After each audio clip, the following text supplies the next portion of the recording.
Kids rule summer at Disneyland Resort. Find out why the summer of 2026 is the time to go and hear our top picks of what not to miss. You're listening to Castle Talk Radio. We're live on the airwaves with Becca and Jessica. Now let's jump into this week's episode. This summer, it's not just rides. We're talking entertainment, characters, interactive spaces, food, nighttime spectaculars, and core memories all around. We just experienced all of this firsthand on a hosted trip with Disney and Getaway Today. So we're sharing what actually stood out to us. And I genuinely think this might be one of the best summers Disneyland has had for families with younger kids in a really long time. I completely agree. Disney is back as the place for families to connect and make memories. Yes, there's still room for Disney adults, but during the trip, I kept thinking kids are going to remember this forever. Oh, exactly. And while Kids Rule Summer is just kicking off, it's also the last chance moment because the 70th anniversary ends on August 9th. So if families want the entertainment, the decorations, paint the night, and all of that magic, this is your window. Definitely. And there's another big reason you should go this summer, and that is that the kids' tickets are a crazy deal right now. They are as low as $48 per day when you book through getawaytoday.com/Castle Talk. That is our special link. And then adults can also save with the ticket deals that Getaway Today has, but that 3-day ticket, it's also a park hopper. So I looked at it when we were there on this trip, Jessica, and it is basically over a $300 savings on a 3-day park hopper ticket for kids ages 3 to 9. Yeah, that's some serious savings. Yeah. And you know what? Another difference I'm seeing already right now, because it officially kicks off real soon, but we are there a little bit early. So there are seasons at Disneyland where it feels like really thrill ride focused or foodie focused or adult focused, depending on what they're offering. But this summer already feels different. It feels like it's built around that imagination, interactions, and just wonder of being a child. Oh, for sure. Kids aren't just standing in lines. They're dancing, exploring, climbing, meeting characters, and there will be pin trading. Oh gosh, the pin trading. Okay, we have to talk about that. So on this trip, well, when you get a group of Disney content creators together, our opinions amongst ourselves kind of run wild. We talk off the record, we talk hot takes and park changes, and pin trading was one of those hot topics. So Becca, are you familiar with the pin trading area at the entrance to Frontierland? I am, and I am so happy with the changes they made. I mean, it was a little crazy there. Benches and tables taken over. So first they said, no, you can't use the benches, and they gave them tables. And then that still just exploded and was crazy. And like people were setting up full on displays like you were at the fair or a farmer's market or something for their pins. It was, wow, it was crazy. And I'm not going to like name names of who all we were talking about, but the general sentiment that we were talking with about this is the general sentiment was it was overwhelming to walk into or walk past, and it wasn't welcoming. Now, I'm not saying these people aren't welcoming. I'm saying that to a newbie, to someone who's never experienced this or know what's going on, it's kind of off-putting. Yeah. So the Disneyland has changed the rules here. And Mickey Visit reported at first, I believe, that May 22nd, the space will be reimagined and it will be part of Kids Rule Summer. And cast members will be there to organize pin trading with kids. I love this. It goes back to the essentials of what Disney is about, right? Like before it was more focused on adults and collectors items and things that would be valuable and be able to trade or sell for lots of money. And let's not make a mistake. I have not traded. I have sold pins online for way too much money. But this is now going to be part of the Kids Rule Summer Space, and it's going to be monitored by cast members. And this is the best time for kids to get introduced to pin trading in a very easy, classic way that is introductory. I don't know. I love it. I think it's great. I'm excited for the changes. Next up, though, let's talk something a little less controversial, and that is Bluey. Oh my heavens. The reactions from the kids, unreal. I know. And if your kids love Bluey, if you love Bluey, Bluey is probably going to be one of the highlights of your trip. The show's energy was honestly one of the best things I saw in the time we were there because people were losing their minds seeing Bluey and Bingo in person, hearing the music, seeing the familiar games being played out on stage. Like, it was hype season. Oh man, yes, it was. So I want to talk about this show actually started in April or March, somewhere around there.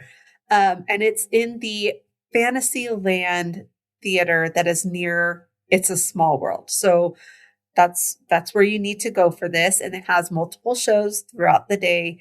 But oh my heavens, I have not seen that area that packed in forever. I don't even think I saw it that packed when it had Mickey and the Magical Map there.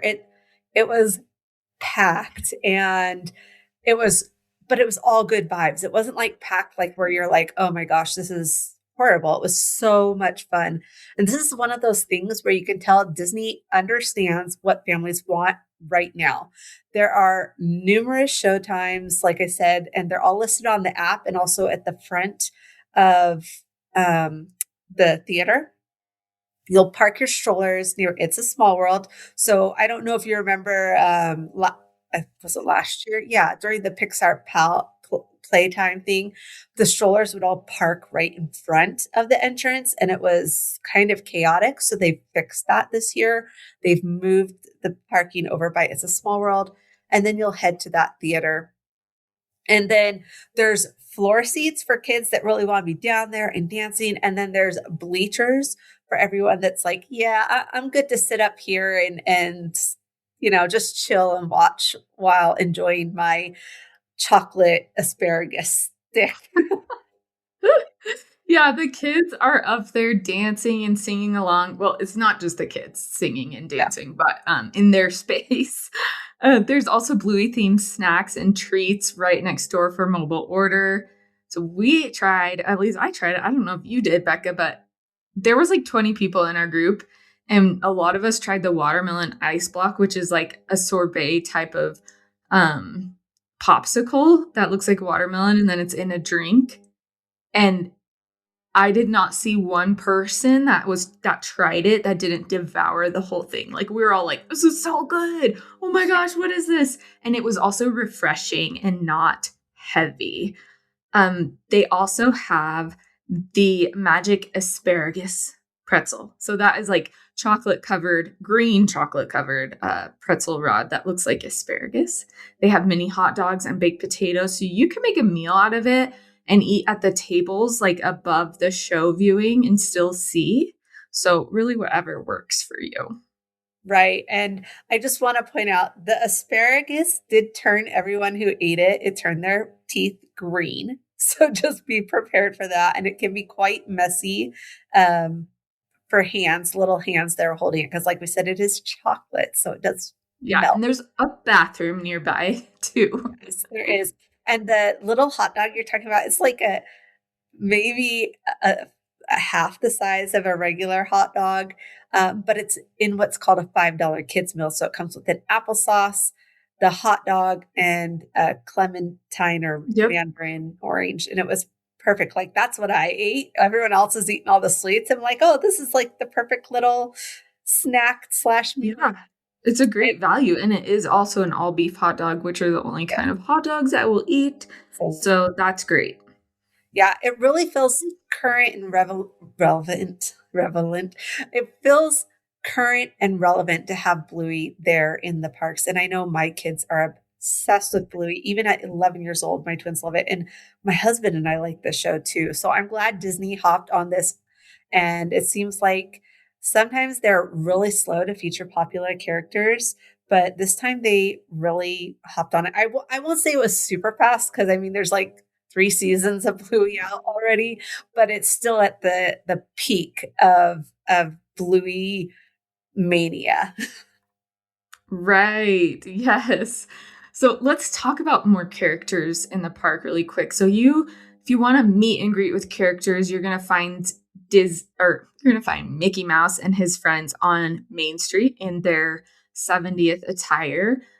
You can also find a lot of characters roaming Fantasyland. You can meet some Disney Junior characters in the other live show at California Adventure Park, Disney Junior Mickey Mouse Clubhouse Live, and there are characters listed on the app. So you want to use that to locate them as well. Right. And there's also plenty of character meals like the Princess Breakfast Adventures, which we did that one recently, and Mickey's Tales of Adventure. We also did that one during this trip. We did both of those. And we'll have fun episodes breaking those down as well. So, Yeah. do. We know Disneyland is full of rides. So we've kind of pulled back on that aspect for this episode just to focus on the other things that kids can do to mix things up, because you're going to want to mix up things due to temperament or wait times. Plus, if you have little ones who aren't tall enough or maybe timid with new experiences, these are things that might be fun for them. Another favorite place to wind down and explore is Mickey's Toontown. It is just one of the smartest redesigns Disney has done in a while. It's a great space. 100%. It gives kids freedom. It's interactive. It's imaginative. And you said relax and wind down. That's for the adults. The kids can go wild here with all of the play areas, lots of stuff to crawl through, climb on, slides, lots of buttons to explore, like things that you do and it makes stuff happen. So it gives parents that chance to relax, and it gives kids the chance to explore and get out some of that energy that they have that's never ending. So, what about another place, Tom Sawyer Island, for Pirate's Lair on Tom Sawyer Island, for another place that is often skipped? Yeah, I love this area. And so many families skip this because it doesn't feel like a priority attraction, but kids love it. Instead of pushing through another long wait, go here. You board a raft to get over there. And then there's like lots of trails and interactive things that you can do over on the island. And there's also a bathroom there. There is a water bottle refill station there, so you can keep those kids hydrated while they're running around and exploring. And there are tables there. So one of our favorite things to do is to grab beignets from the Mint Julep bar and then go over there and have beignets and then let the kids run around. We love it. Yes, and I like grabbing like a frozen banana or something like that, because those come packed in dry ice. So by the time you take the raft over there, it's pretty much ready to eat. But another similar space you can explore in California Adventure is Redwood Creek Challenge Trail. So, like we said, grab some drinks or refill your water bottles once you're over there, get a snack, and just be ready to have some fun either alongside the kids or pick a bench and let them know that's your meeting point, and then just let them have fun. Yeah. Also, don't underestimate mobile ordering earlier than you think, especially before nighttime entertainment when places start to close or wait times are long. Mobile ordering is key. You can mobile order, pick something up, go to these places, or go to the nighttime entertainment that you are hoping to check out. And also, if you're having to wait in a spot for the nighttime entertainment, it's perfect to just sit there and eat. I know we have done that before, Jessica. Oh yeah, it's one of my favorite ways to pass time is getting my food, mobile ordering that, staking out my spot for paint the night, and doing a little people watching while I wait. So Yeah. Jessica, I have been waiting for this moment. Yeah, you finally mentioned paint the night. of course. Yes, you guys, Becca lobbied for Paint the Night for years, and she would use the hashtag bring back Paint the Night. And applause to you, Becca, because it worked. Oh, This is thank you. amazing. It was all me. Everyone, you're welcome. No, it's so good for kids. The music, the lights, energy, it's nonstop stimulation, but still feels joyful instead of overwhelming. I just love this parade. It's so great. And for younger kids, especially, the characters are so visible and they use recognizable characters. I don't think there was a single character that you're like, wait, who is that? Good call. Yes, kids at heart also love this parade. And this parade is a great point in the podcast to give an honorable mention to another daytime activity that I love, which is nap time. Because you want your kids to be able to stay up late. So know their temperament, know yourself. We had 3 days in the parks, and Becca, this was the first time in a long time that I hadn't gone back to the hotels and taken a nap during the day. But I love my naps too. And my kids, as they've grown older, like they knew that nap time at Disneyland was essential, even if they just laid in bed and read a book or relaxed for a little bit. But do whatever you need to do to keep your kids awake for the nighttime shows. Definitely. And as far as we know, Paint the Night will conclude with the end of the 70th on August 9th. And I'm going to have to bring my hashtag back because it needs to come back. It needs to stay. I love it. I mean, I know it'll go away for like Halloween time and Christmas time, although it could stay for Halloween time. Why are they doing this to us, Jessica? True. True. Yes. But Anyway, so between Paint the Night and then you have the fireworks and or projections, the castle decor, the character costumes in 70th. Disney really feels like a celebration everywhere right now. And I think that entertainment alone, from Bluey to Disney Junior to the nighttime shows, it makes a kids' rule summer trip worth it. I really do think people are going to look back at this summer as kind of a sweet spot for their family and their vacations. Oh my gosh, the same. I'm already getting sentimental about it. You've got 70th entertainment, summer energy, and another thing we forgot to mention is we're going to have a new attraction over at California Adventure coming in July. We have Soarin' Across America, and then the other kids focused experience like the pin trading, Bluey, and different places that have been around a while, but maybe you've skipped, like Pirate's Lair at Tom Sawyer Island. And then, of course, the discounted kids tickets. Like you said, a 3-day ticket starts at $48 per day, and it comes with a free hopper. This is rare. Right. It really is rare. And of course, we do suggest now that $48 per day, though, you do have to purchase it through our partners at Getaway Today. Otherwise, you're going to pay a couple extra dollars per day if you go to Disney. So go to getawaytoday.com/Castle Talk. And that's where you will get the best promos and all the time, but especially right now with those kids' tickets. I'm so sad my kids are over the age of 9 now. Can I just make them de-age a couple of years? Seriously. And even though we can't all get in at the kids' prices, one of the things that stuck out to me the most from this recent trip is how Disneyland is for everyone to experience as a kid, whether you're an adult or a kid. Like we took a friend with us who had not been there since he was, I think, 6. And I was just in awe watching him be in awe and like his different reactions of like, oh my gosh, or look at that. Oh, there's this. Oh, there's that. And it was so fun to see that. And those are the things that families are going to remember, that they're going to bring back memories. So even though it's been so long since he experienced it, there was certain little things that he remembered and things that he like misremembered, and it just brought everything back. And let me tell you, he is like, when can we do this again? To take a line from Paint the Night. I was like, that's perfect. All right. So just remember, if you want to take that Disneyland trip this summer, one, we definitely suggest going before the 70th celebration ends on August 9th.